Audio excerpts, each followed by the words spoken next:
Então, meus irmãos, nós vamos fazer a leitura dos primeiros versículos deste capítulo e nós vamos orar. Depois nós vamos, com a graça de Deus, lermos todo o capítulo e tirarmos, como nós temos feito nas quartas-feiras, para entender, o que está escrito aqui, o que o Senhor nos deixou, o tesouro da sua palavra, e aplicar a nossa vida. Então, Deuteronômio capítulo 22, vamos ler os primeiros versículos, diz assim: Vendo extraviado o boi ou ovelha do teu irmão, não te desviarás deles, restituí-lo-ás sem falta a teu irmão. E se teu irmão não estiver perto de ti, ou não o conheceres, recolhê-lo-ás na tua casa, para que fiquem contigo, até que teu irmão os busque, e tu lhos restituirás. Assim também farás com o seu jumento, e assim farás com as suas roupas, assim farás também com toda coisa perdida que se perde de teu irmão, e tu o achares, não te poderás omitir. Se vires o jumento que é de teu irmão, ou o seu boi caídos no caminho, não te desviarás deles, sem falta o ajudarás a levantá-los. Amém. Vamos orar, pedir que Deus fale conosco. Senhor, nesta noite, nós queremos fazer a leitura, Senhor, deste capítulo precioso da sua palavra e pedimos que o Espírito Santo seja o nosso professor, seja aquele que nos instrua, Senhor, na palavra e a ponha no nosso coração, Senhor, em nome de Jesus, para o nosso bem, possamos crescer no conhecimento da sua vontade ao lermos esse texto e sermos edificados na nossa caminhada cristã, crescermos em obediência a Ti, Cristo Jesus, para o louvor da sua glória, Senhor, no nosso bem. Que assim seja. Perdão dos nossos pecados. Amém. E amém.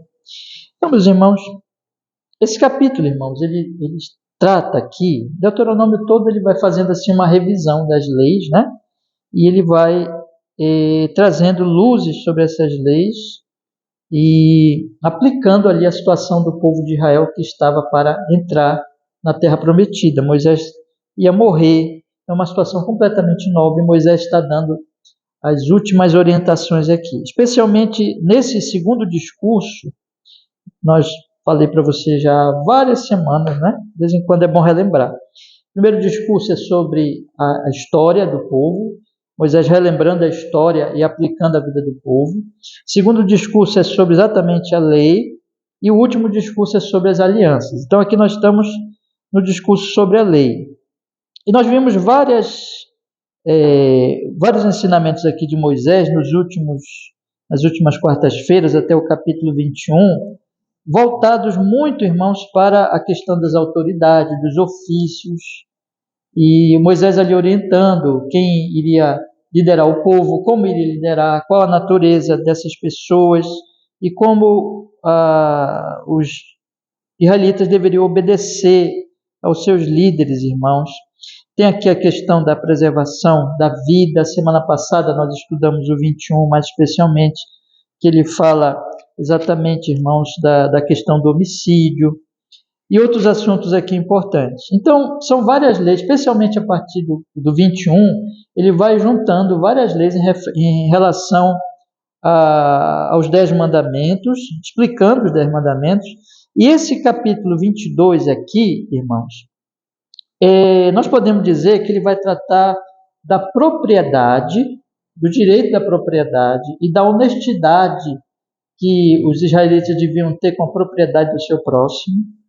Segundo lugar, nós vamos observar o cuidado com a vida do próximo e o cuidado não somente com a vida, veja que coisa interessante, não somente com a vida dos seres humanos, é claro que com a vida dos seres humanos principalmente, mas não somente com a vida dos seres humanos, mas com a vida dos animais. que vai ter aqui referência aos animais aqui, como eles deveriam cuidar dos animais.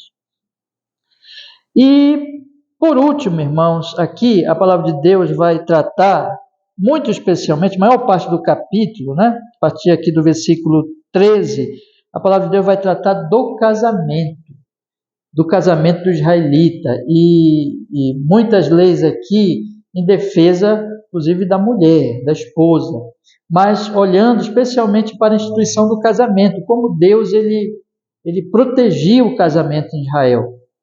Então, está aqui, portanto, o mandamento não furtarás, né? Está aqui o mandamento não matarás, e está aqui o mandamento não adulterarás. Então, é como Moisés, ele interpretando esses mandamentos e colocando aqui algumas leis que tinha a ver ali com a situação do povo. Algumas coisas aqui que ele vai colocar, irmãos, eram daquele tempo, nós não podemos transferir para cá. Daqui a pouquinho eu vou mostrar para vocês, mas a verdade é que os princípios permanecem. Quer dizer, nós vivemos num mundo onde nós estamos todo tempo lidando com a questão da honestidade e da desonestidade, do que é nosso, do que é do outro, né? Vivemos num mundo onde a vida é importante, a vida humana, também a vida dos animais. Vivemos num mundo onde o casamento, irmãos, isso é uma coisa que a Bíblia vai colocar aqui, quando o casamento é preservado, é cuidado, toda a sociedade é beneficiada. Então o casamento é um assunto tão importante, tão fundamental para a sociedade, para a família e para toda a sociedade, enfim.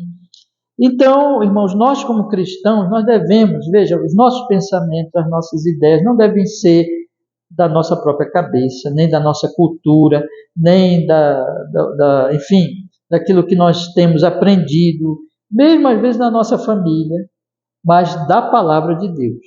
Nós devemos cada vez mais buscar o nosso entendimento, crescer no entendimento da palavra, para nós vivermos como cristãos. O tempo todo o Senhor está colocando aqui para o seu povo todas estas orientações da lei de Deus para o povo de Israel, era no contexto da aliança, como eu falei há pouquinho para vocês, ou seja, primeiro discurso histórico, dizendo assim, olha, Deus trouxe vocês do Egito até aqui, e vai colocar vocês na terra que tem prometido desde Abraão. Então vocês são o povo de Deus, o povo da promessa, e o povo que Ele está cuidando. Essas são as leis que o Senhor está dando para vocês como povo dele. E vocês vão habitar na terra prometida e vocês vão, então, cumprir essas leis. Mas vocês estão com o Senhor por causa da aliança.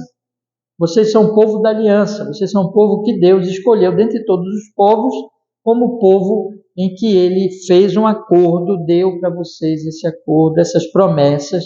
Vocês são o povo dele em aliança. Então, isso é importante para nós hoje, na nova aliança. Aquele tempo era a antiga aliança, mas nós estamos vivendo o tempo da nova aliança, porque, irmãos, é o mesmo princípio.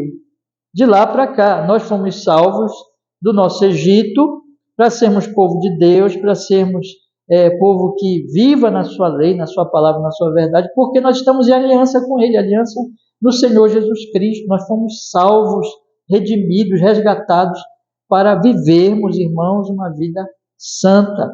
É bem importante também que o Senhor está todo o tempo fazendo uma separação entre Israel e entre os povos vizinhos, tanto entre Israel e o Egito, de onde eles vieram, como entre Israel e os povos de Canaã e os povos ali próximos a eles. Eles iriam conviver com eles e que eles deveriam, então, ter essa diferença. Mesma coisa nós hoje, nós somos um outro povo, irmão, nós somos pessoas diferentes, nós devemos viver essa vida aqui todos os dias pensando assim, mas eu sou de Cristo, eu pertenço a Deus, e Deus ele tem um propósito na minha vida. Então eu queria que vocês pensassem hoje, irmão, dentro de tudo isso, nesses aspectos, tá? No aspecto da propriedade, da honestidade, no aspecto da vida, do cuidado com a vida, e no aspecto também do casamento, da nossa pureza, colocando uma forma mais abrangente, o casamento está envolvido, não adulterarás, da nossa pureza sexual. Então é isso que a palavra de Deus ela vai tratar aqui. Vamos ler então, irmãos. Eu li com vocês os primeiros versículos, eu vou ler de novo para nós irmos explicando algumas coisas. Eu vou lendo e explicando, destacando aí, irmãos, ainda que rapidamente.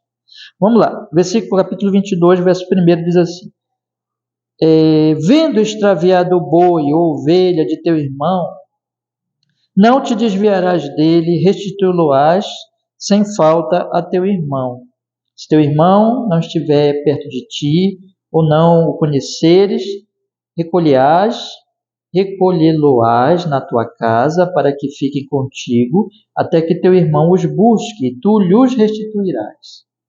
Assim também farás com o seu jumento, e assim farás com as suas roupas, assim farás também com toda coisa perdida, que se perder de teu irmão, e tu a achares, não te poderás omitir.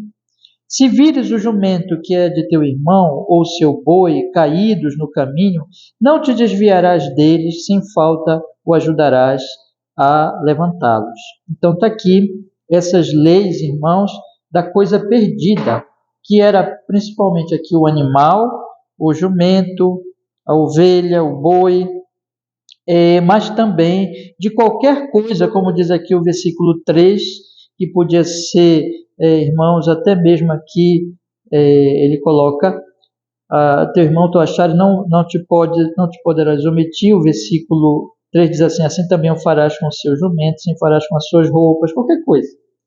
Que achar que não era dele, era do outro, o que eu deveria fazer? No caso de ser um vizinho e de ser conhecido, portanto, dele, ele não deveria nem ficar ali com o animalzinho ali na fazendinha dele, alguma coisa assim, mas deveria ir até lá, o vizinho já levar o animal. Tá? No caso de não saber de quem e enfim, for desconhecido, ele deveria guardar aquele animal até que o dono fosse procurar. Né? Você percebe aqui uma disposição, irmãos, de resolver o assunto, de não ficar com o que não é seu. É um princípio de honestidade, o que Deus me deu é meu, o que Deus deu para o outro é do outro. Né? O mandamento não furtarás, ele preserva o direito à propriedade, e na verdade tudo é de Deus, né? Nós não somos de fato dono de nada, nós somos mordomos, mas o Senhor tem posto na nossa mão aquilo que ele quer pôr, e aquilo que ele não pôs não é nosso, é furto se ficarmos. Então, achado o perdido, melhor dizendo, eu devo fazer tudo para devolver o perdido, né? Se não conseguir resolver, então eu devo ali esperar até que apareça o dono, enfim. Esses são, eu não vou me estender além do que a Bíblia está falando aqui, né? Existem outras situações, mas eu só quero ficar aqui para a gente pensar exatamente no princípio geral, que é a honestidade, irmãos, e seja do que for perdido, nós devemos ter essa mesma atitude, assim que o povo de Deus deveria ter. Vamos ler a partir aí do versículo 5 em diante, irmãos, outras leis que vão aparecer aqui. Mas só ainda destacando, é a disposição nessa primeira parte, nessa primeira lei, de, por amor ao próximo e por respeito ao Senhor, de resolver o problema e de não ter nenhum resquício de desonestidade, né, de ficar com o que não é nosso. Versículo 5 em diante. Não haverá traje de homem na mulher, nem vestirá o homem roupa de mulher, porque qualquer que faz isso, abominação é ao Senhor teu Deus. Quando encontrares pelo caminho um ninho de ave numa árvore ou no chão, com passarinhos ou ovos, e a mãe posta sobre os passarinhos ou sobre os ovos, não tomarás a mãe com os filhotes. Deixarás ir livremente a mãe e os filhotes tomarás para ti, para que te vá bem e para que prolongue os teus dias. Vamos dar uma paradinha aqui. Então, daqui a pouco eu vou falar da roupa da mulher aqui, mas eu quero tomar logo essa sessão aqui do ninho. Então, aqui, irmãos, é a proteção dos animais.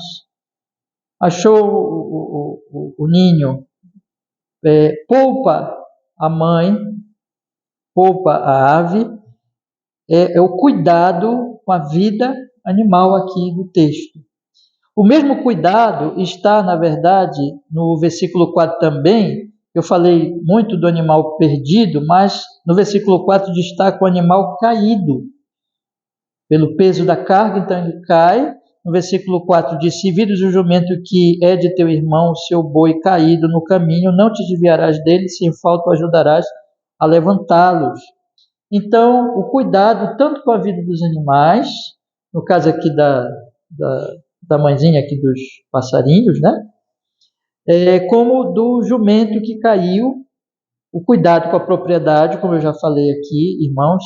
Então, a palavra de Deus, ela considera, irmãos, veja, o homem, quando você pega ali Gênesis capítulo 1 e o capítulo 2, especialmente capítulo 1, a Bíblia diz que o homem foi criado para dominar sobre toda a criação, como um vice-regente de Deus. Deus é o rei, na verdade, mas nós dominamos em nome dele. E quando nós dominamos, irmãos, é para dominar, não para destruir. Qualquer ação humana na natureza, na criação dada por Deus, tem que ser feita também para a glória de Deus, não para a destruição dos recursos, a destruição de tudo que Deus tem nos dado ali. Tanto em termos, irmãos, de vida animal, de vida de uma maneira geral, e de produtos ali da terra, minerais, assim por diante. É um assunto vastíssimo, mas que entra num assunto bastante falado hoje em dia, que é a ecologia. A Bíblia, ela mostra, irmãos, que nós devemos cuidar bem da boa criação de Deus, não sermos cruéis com os animais, não sermos destrutivos, tudo isso para a glória de Deus. Então, respeito à propriedade, o respeito à criação de Deus, o cuidado com a criação de Deus. Agora, vamos ler o outro ponto aqui, irmãos, no versículo 8, que diz assim: quando edificares uma casa nova, farás um parapeito no eirado, para que não ponhas culpa de sangue na tua casa, se alguém de algum modo cair dela. Olha que preceito muito prático ali, porque o israelita, ele costumava fazer então o telhado da casa, né, plano, e as pessoas então elas estavam ali e tinham acesso àquele lugar e facilmente poderiam cair de lá por um acidente e morrer. E a Bíblia está colocando aqui, se isso acontecer, é responsabilidade de quem fez a casa. É responsabilidade especialmente do dono da casa. Portanto, coloque um parapeito para que não haja esse acidente. Então, o princípio aqui, irmãos, além do princípio, vamos dizer assim, ali, até esqueci o nome agora que se dá, mesmo aqui na nossa cidade, por exemplo, no Brasil, né? Mas eu não vou lembrar agora, mas assim, de regras de construção que o objetivo dessas regras, dessas leis que envolvem construção, é proteger a vida humana, proteger também a questão ali dos recursos e assim por diante, mas aqui a palavra de Deus está colocando para nós, irmãos, esse é o princípio geral, que tudo que fazemos deve ser pensado em relação à vida do nosso próximo. Que uma pessoa não será culpada de sangue apenas se ela matar alguém com objetivo, propósito mesmo maligno de matar, mas também se ela não tomar os devidos cuidados, sendo o ser humano responsável. Por exemplo, eu sei que alguém pode se acidentar caindo do telhado, se não tiver ali o parapeito. Eu sei que isso pode acontecer. E se eu não me importar com isso, a responsabilidade é minha. Evidentemente que eu não quero que ninguém caia, né? Eu não planejei isso, eu não fiz aquilo para que isso acontecesse, mas se eu deixei acontecer, a responsabilidade é minha. Não é interessante isso? É o cuidado, é o não matarás, não somente no sentido da ação, mas no sentido também da omissão, de você deixar acontecer aquilo ali, de você não ser precavido, irmãos. Nós devemos aplicar em toda a nossa vida. E nesses dias que a ciência evoluiu tanto, que nós temos inclusive recursos médicos, temos que aplicar nisso, irmãos. Temos que aplicar na tecnologia, modernos meios de transporte, né, que nós temos hoje, em cada área da nossa vida, nós devemos aplicar este princípio de que tudo que eu fizer, eu devo fazer cuidando da vida humana, antecipando, olha que princípio interessante, antecipando o que pode acontecer, sendo prevenido, né? Porque eu sou um ser racional, Deus me criou à imagem e semelhança dele, eu consigo prever as coisas, eu posso saber ali que alguém pode cair do telhado, eu posso saber que alguma coisa vai acontecer se eu não tomar o devido cuidado, então que eu tome esse cuidado, que eu me previna e que eu não prejudique a vida de ninguém, é o cuidado com a vida humana. Agora, tendo lido esses versículos, eu quero ler a questão aqui da mistura que aparece aqui entre, vamos dizer assim, elementos diferentes. Nós vimos ele falar no versículo 5 que o traje de homem não deve ser o traje de mulher. É interessante que o mesmo princípio vai aparecer aqui nos versículos 9 em diante. Vamos observar. Não semearás a tua vinha com diferentes espécies de semente, para que não se degenere o fruto da semente que semeares, e a novidade da vinha. Com o boi e com o jumento não lavrarás juntamente. Não te vestirás de diversos estofos de lã e linho juntamente. Franjas porás nas 4 bordas da tua manta com que te cobrires. Né? Esse versículo 12 é um pouquinho diferente aqui, mas eu quero comentar a questão do traje de homem e traje de mulher. A questão de que não devemos misturar as sementes. A questão de que não devemos também misturar os animais, boi e o jumento. Parece, irmãos, é um pouco difícil a gente entender o sentido aqui do mandamento, mas existem 2 coisas que eu quero sugerir aqui para vocês, que possivelmente é esse sentido do texto. A questão das roupas. A questão das roupas, irmãos, envolve possivelmente que entre os pagãos existia a mistura das roupas. Existia aquela que, por algum propósito religioso, um homem veste roupas de mulher e vice-versa. Possivelmente esse seja o sentido aqui, devido ali ao aspecto religioso, Deus colocar essa lei aqui para que o povo dele não fizesse isso. Não houvesse, portanto, essa troca de roupas por causa da questão religiosa. Mas não somente isso está aqui, irmãos, provavelmente. Deus também estabelece aqui o princípio que vai aparecer por todas as escrituras, que homem é homem, mulher é mulher. Né? Então, cada um, homem e mulher, são criados à imagem e semelhança de Deus, têm o mesmo valor diante de Deus. Nenhum é menos do que o outro, de forma alguma. No entanto, eles têm papéis diferentes, eles têm funções diferentes, eles são fisicamente diferentes, eles têm muitas características sexuais ali que vão diferir um do outro. Então, é claro que a roupa, culturalmente, né, aqui a Bíblia não está dizendo assim, por exemplo, que só um tipo de roupa é para mulher, só um tipo de roupa é para homem. Existem as questões culturais ali, irmãos. Por exemplo, a roupa que nós usamos hoje não é a mesma roupa de 100 anos, né? Então existe a questão cultural, é claro, mas mesmo assim nós sabemos, em todas as culturas existe roupa de homem, roupa de mulher. Então aqui existe o princípio de que o homem deve assumir a sua masculinidade e a mulher deve assumir a sua feminilidade, né? As suas características próprias. Esse é um ponto importante aqui que nós devemos destacar. Além disso, irmãos, quando a palavra de Deus vai falar de não misturar semente, de não misturar os animais, tem um aspecto provavelmente aqui religioso também, mas tem um aspecto de que Deus está dizendo assim, olha, o Senhor, o aspecto religioso que eu quero dizer é o seguinte, né? Porque os pagãos deviam misturar com algum sentido religioso e Deus está ali também prevenindo o povo para que não seguisse essas religiosidades pagãs. Mas existe também ali, irmãos, a mesma coisa em relação ao homem e mulher, ou seja, que Deus ele cria as coisas para um certo propósito. Assim, não convém misturar o boi com o jumento, porque são animais diferentes, características diferentes, e acaba que um vai atrapalhar o outro em algum sentido, né? Tem um princípio aqui de que tudo que Deus cria para um propósito, e que este propósito é para a glória dele e será mais bem utilizado se achar e se cumprir o seu propósito. Isso é um princípio tão interessante, irmãos, de que muitas vezes nós esquecemos, né?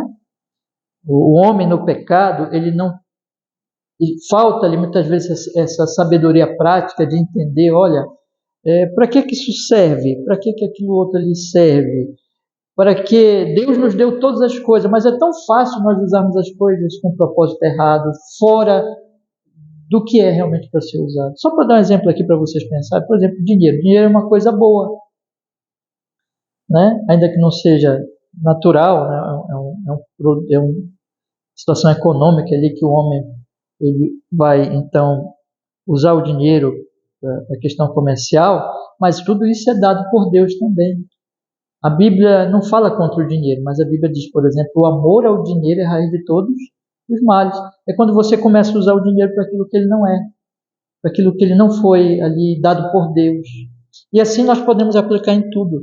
É de sabedoria prática você aprender a tomar cada dádiva de Deus e usar para aquilo exatamente que o Senhor nos concedeu, irmãos. O versículo 12 ele é um pouquinho diferente, porque ele traz ali uma lei cerimonial da roupa do judeu que vai ser diferente da roupa dos pagãos e que vai mostrar que aquela pessoa era do povo de Deus. No versículo 12 diz: franjas porás nas 4 bordas da tua manta com que te cobrires. Lá em Números, irmãos, não vou ler agora para vocês, mas explica que essas franjas, né, elas serviam para o povo lembrar da lei de Deus. Então era tanto uma identificação do povo de Deus nas suas roupas, de que eles eram o povo de Deus, como aquelas franjas, aquele detalhe na roupa, ajudaria o povo a lembrar da lei do Senhor. Era um memorial. Então Deus está dizendo assim: vocês são meu povo, vocês são um povo diferente, na vida de vocês, no costume de vocês, e vocês são diferentes porque vocês lembram da minha palavra.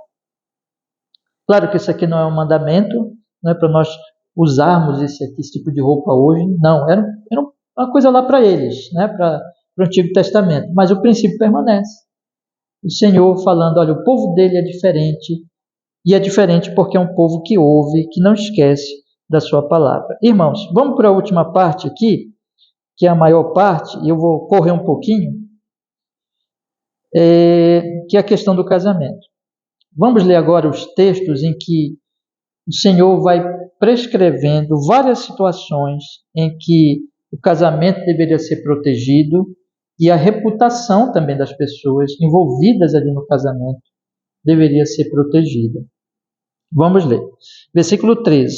Quando um homem tomar uma mulher e depois de coabitar com ela a desprezar, e lhe imputar coisas escandalosas e contra ela divulgar má fama, dizendo, tomei esta mulher e me cheguei a ela, porém não a achei virgem, então o pai da moça e sua mãe tomarão os sinais da virgindade da moça e levá-los-ão aos anciãos da cidade, à porta, e o pai da moça dirá aos anciãos, eu dei minha filha por mulher a este homem, porém ele a despreza. E eis que lhe imputou coisas escandalosas, dizendo, não achei virgem a tua filha. Porém, eis aqui os sinais da virgindade da minha filha, e estenderão a roupa diante dos anciãos da cidade. Então os anciãos da mesma cidade tomarão aquele homem e o castigarão, e o multarão em 100 siclos de prata, e os darão ao pai da moça, porquanto divulgou má fama sobre uma virgem de Israel. E lhe será por mulher, em todos os seus dias não a poderá despedir. Porém, se isto for verdadeiro, isto é, que a virgindade não se achou na moça, então levarão a moça à porta da casa de seu pai, e os homens da sua cidade a apedrejarão, até que morra, pois fez loucura em Israel, prostituindo-se na casa de seu pai. Assim tirarás o mal do meio de ti. Então aqui é o caso de um homem, então casado, em que ele diz assim: esta mulher não era virgem, e que era um pecado gravíssimo em Israel, porque a vontade do Senhor, irmãos, desde sempre era que o sexo só podia ser praticado dentro do casamento, Então, uma mulher não virgem tinha se prostituído, tinha então se praticado relação sexual fora do casamento e enganado o marido, dizendo-se virgem, como prescrevia a lei. Então, ele depois, descobrindo isso, iria denunciá-la.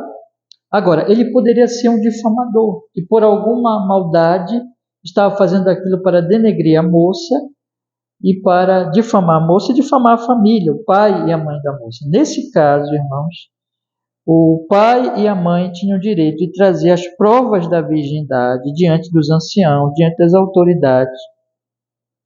E essa prova da virgindade, o texto não deixa bem claro quais sejam, mas talvez o lençol da noite de núpcias, alguma coisa assim. Mas isso não é tão importante, mas haveria ali uma prova da virgindade dela, ou seja, de que ela era virgem sim. E que então este homem seria, neste caso, seria multado, seria ali castigado, multado, e ele não poderia jamais se divorciar desta mulher. Porque havia prescrição no Antigo Testamento, devido à dureza do coração, nós vamos estudar isso ainda mais na frente, do divórcio, a possibilidade do divórcio, mas nesse caso nem divorciar ele poderia, porque ele difamou uma mulher, difamou a família dela, difamou a casa dela. Veja que os pais, eles vão reivindicar a virgindade da moça, porque está ligado à família, irmãos. Aqui é a preservação tanto do casamento da moça, como do casamento e da família dos pais da moça, em que uma família em Israel deveria ensinar às suas filhas, aos seus filhos, os mandamentos do Senhor, a pureza sexual, a castidade, e que então, irmãos, eles ali, tendo ensinado, eles estavam sendo também afrontados. Eles seguiram os mandamentos de Deus. Veja a ligação entre a família e o ensinamento da pureza para os seus filhos, não é?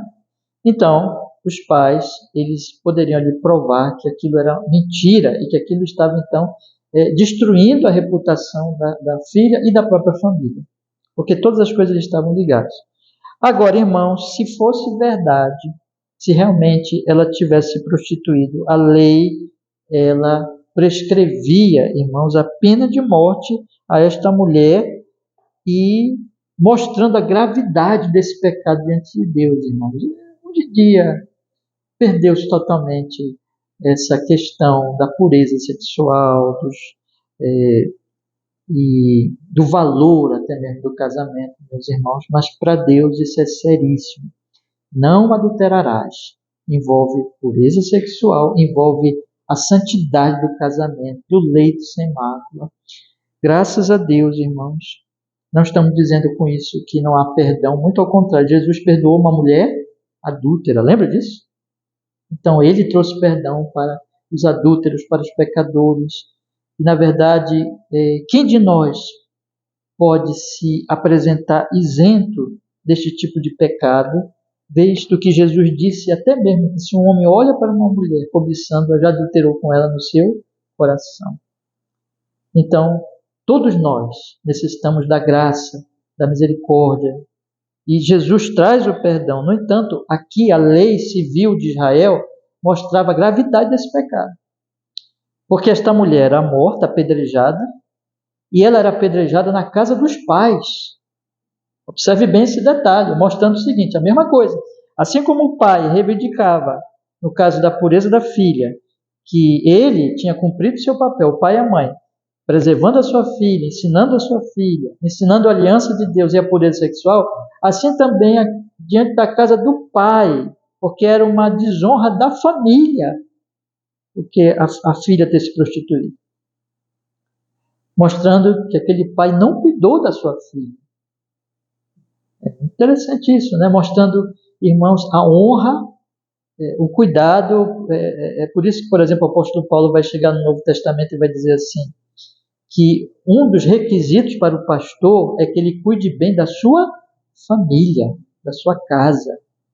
Né? Porque, irmãos, a família, ela é muito importante diante de Deus. Na verdade, destruindo a família, destrói tudo. Nós devemos tomar esses princípios, colocar. Não existe, claro, pena de morte hoje em relação a essas coisas, nem a Bíblia está dizendo, devemos puxar de lá para cá, como se devêssemos aplicar hoje, mas o princípio permanece de que o pecado do adultério, da prostituição, é muito sério e exige arrependimento e exige purificação. E aí, irmãos, se coloca aqui na palavra de Deus outras situações que nós vamos ler agora. Vamos continuar aí, a partir do versículo 22. Quando um homem for achado deitado com mulher que tenha marido, então ambos morrerão, o homem que se deitou com a mulher, e a mulher, assim tirarás o mal de Israel. Tirará o mal, quer dizer, é sempre o princípio assim, o exemplo, tanto retirar o pecado, não tratar o pecado com leviandade, como dar exemplo de que o povo de Deus deveria ser santo, a questão da disciplina. Então aqui também, o caso do adultério mesmo, né? Que é adultério? É quando um homem se deita com uma mulher casada, ou vice-versa. Este homem se deita com uma mulher casada, então ambos morrerão. Porque eles estão atacando o casamento, atacando a aliança do casamento. Deus mostrando aqui que o casamento é seríssimo. Versículo 23. Quando houver moça virgem, desposada, e um homem a achar na cidade se deitar com ela, então trareis ambos à porta daquela cidade e os apedrejareis até que morram. A moça, porquanto não gritou na cidade, e o homem, porquanto humilhou a mulher do seu próximo. Assim tirarás o mal do meio de ti. Outro caso aqui. O caso de uma moça desposada, ou seja, o caso de uma moça ainda não casada, mas noiva. E para os israelitas, irmãos, o noivado já era o casamento. Era muito sério, né? Hoje em dia, parece até que noivado está acabando, né? Mas mesmo o nosso noivado aqui, ele não era tão sério como no caso aqui do israelita. O noivado já era praticamente o próprio casamento. De maneira que se um homem se deita com uma moça noiva, prometida a outro homem, e na cidade, onde muita gente está ali, né? E ela não grita, significando, a questão aqui é que ela então consente, ela queria aquilo também, ela pecou junto, não foi forçado, não foi um estupro. Ambos morrerão, pela lei do Antigo Testamento, mostrando, tudo isso aqui mostra a questão da pureza, como Deus leva a sério isso, e como Deus preserva o casamento, irmãos, porque estão quebrando de novo a aliança do casamento, e ela está prometida para outro homem. Versículo 25, outra situação semelhante a essa, mas agora o lugar é diferente. E se algum homem no campo achar uma moça desposada e o homem a forçar e se deitar com ela, então morrerá só o homem que se deitou com ela. Porém a moça não fará nada. A moça não tem culpa de morte, porque como o homem que se levanta contra o seu próximo e lhe tira a vida, assim este caso. Pois achou no campo, a moça desposada gritou e não houve quem a livrasse. Então esse é um caso diferente, porque está no campo, está fora da cidade, e a moça ali se sentindo segura, porque é um lugar isolado, no sentido, né, está ali só na terra onde ela vive, onde ela habita, um lugar distante, e de repente vem um agressor e ataca aquela pobre mulher, aquela pobre moça, e a força, e a estupra. Então, neste caso, irmãos, em que ela não adiantaria gritar, né? Se presume então que ela era inocente, e quem morre é somente o homem, o agressor, né? A palavra de Deus, ela é muito severa, a lei do Antigo Testamento é muito severa contra homens que não respeitam mulheres, contra homens que atacam mulheres, porque a mulher é digna de respeito, de proteção, de honra, irmãos. Essa é uma outra coisa muito importante nós destacarmos aqui no texto como esse, né? E finalmente, irmãos, inclusive, deixa eu só explicar mais uma coisa para vocês. O casamento para a mulher em Israel era a proteção dela, tá? Então, ela era protegida pelo pai, ela era protegida depois pelo marido. E nós temos estudado aqui várias leis que mostram que o marido não podia abusar da mulher. E há vários mecanismos ali do Antigo Testamento de proteção da mulher, como sempre foi, nós sabemos disso, a parte mais afetada, mais frágil em todas as culturas, mas em Israel tinha proteção para elas. E finalmente, irmão, já estamos quase chegando no fim, o versículo 28 diz: quando o homem achar uma moça virgem que não for desposada e pegar nela, se deitar com ela e forem apanhados, então o homem que se deitou com ela dará ao pai da moça 50 ciclos de prata, porquanto a humilhou, lhe será por mulher, não poderá despedir todos os seus dias. Nesse caso, a moça não é despojada, a moça era virgem, mas se deita com ela, aqui evidentemente não é um estupro, há ali um consentimento de ambas as partes, mas ele caiu, ele pecou com ela pecou com ele. Então, nesse caso específico, não haveria pena de morte, porque não tinha casamento. O casamento sempre muito valorizado, percebe? Então, como esse caso não tinha casamento, eles não morrem, mas ele a toma por esposa. E ela fica então como esposa dele. Ele dá o dote para o pai da moça, que tinha o dote, né?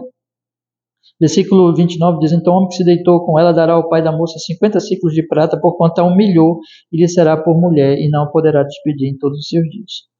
E finalmente, irmãos, o último caso, versículo 30: nenhum homem tomará a mulher de seu pai, nem descobrirá a nudez de seu pai. Ainda que não tenha aqui a lei, a condenação, mas podemos imaginar que seria muito severa também no caso de um homem que se deitar com a sua madrasta, a esposa do seu pai. E naquela época tinha a bigamia, a poligamia. Então essa mulher evidentemente não era mãe dele, mas era madrasta, né? Era outra esposa do seu pai.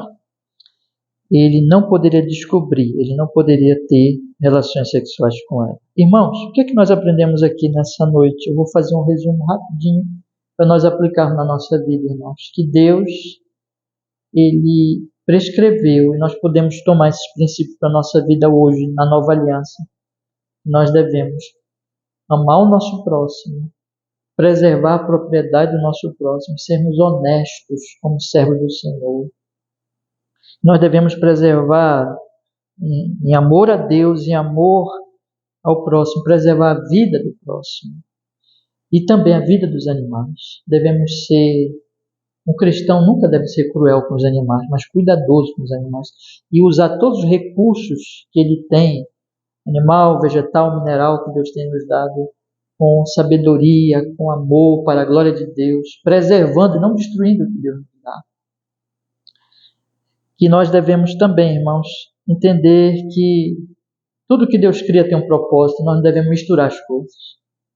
Né? Aprendemos aqui. E aprendemos, finalmente, sobre o valor, irmãos, do casamento. Como o casamento, nesse texto, ele é valorizado e preservado. E o valor do casamento está na pureza sexual dentro do casamento. É muito enfatizado aqui nesse texto. Né? Então a honra do casamento, como o Novo Testamento vai falar lá em Hebreus, que o leito deve ser sem mácula. Né? Então a Bíblia ela condena a impureza, a prostituição, o adultério e abuso, todos esses tipos de pecados sexuais, porque isso acaba atacando o casamento. Porque Deus criou a sexualidade, ela é uma bênção, mas ela é para ser dentro do casamento. E quando se destrói a pura sexualidade, se ataca o casamento. E é por isso que Deus aqui é tão cuidadoso nessas leis, irmãos. E nós, pela graça do Senhor, devemos também viver em pureza e honrando o casamento. Né? E só quero encerrar dizendo o seguinte, que tudo isso não é um legalismo, mas tudo isso é dentro da aliança ao Deus que nos salvou e em honra a Ele, cumprimos os seus mandamentos, em louvor ao seu nome. E vimos aqui que o povo também foi chamado para evitar todo o aspecto da idolatria que estava ali nas misturas também, como eu falei para vocês. Então, que a nossa vida seja para a glória de Deus. Vamos orar, irmãos? Eu vou pedir para vocês manterem aberta aí a Bíblia, tá? Nesse capítulo, nós vamos orar, fazer as orações baseadas nesse texto, mas vamos orar agora, finalizando este momento da palavra do Senhor que nós meditamos. Senhor, obrigado, porque nós podemos, Senhor Deus Todo-Poderoso, estudar esse capítulo tão impressionante, importante, e a nossa oração, Senhor, que o Senhor ponha no nosso coração cada princípio estudado. Nós precisamos meditar tanto nessas verdades, Senhor, preservar a vida, cuidar da vida humana, cuidar dos animais, preservar a honra, a reputação, a família, nos conservar puros sexualmente. E nós oramos, Senhor, para que o Senhor nos dê graça, para que possamos fazer isso. Não temos poder em nós mesmos para seguir esses princípios, mas pelo Espírito Santo e por amor a Ti, nós somos mais que vencedores e que nós sejamos fortalecidos nesse caminho da piedade, da honestidade, todos esses mandamentos que o Senhor nos ensina aqui, Senhor. Muito obrigado por Sua palavra e aplica a palavra à nossa alma mais e mais, em nome santo de Jesus. Amém. Pelo seu louvor. Amém. Deus abençoe, irmão. Vamos orar, meus irmãos?